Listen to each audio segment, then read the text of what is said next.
Having trouble scanning your Rogers eSIM QR code? You're not alone. As of late 2025, while Rogers has a 95% success rate with QR code scans on supported devices, issues can still arise. First, ensure your device is eSIM compatible and unlocked. Check by navigating to Settings, Cellular, Add eSIM. Common problems include poor lighting, a damaged QR code, or software conflicts. Make sure the code hasn't expired.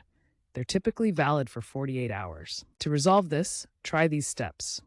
Restart your device, ensure you have a stable cellular data connection, and try scanning the code in a well-lit area. Also make sure to update to the latest OS, such as iOS 18.1 or Android 15, since many updates contain fixes for camera calibration bugs.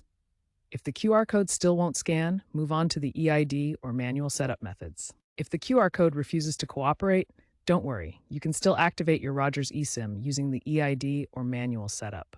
The EID is a unique 32-digit hexadecimal code specific to your device's eSIM chip. You can find the EID in your Rogers account portal or app. For manual setup, go to your device's cellular settings and choose Add Cellular Plan manually.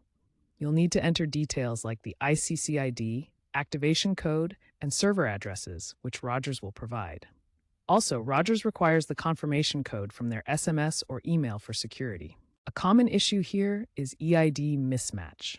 Double-check that the EID you're entering matches what Rogers has on file for your account. Manual setup is a reliable fallback, especially for older or unsupported devices. If you continue to face issues, contact Rogers support directly via their app or by calling 1-800-ROGERS for personalized assistance.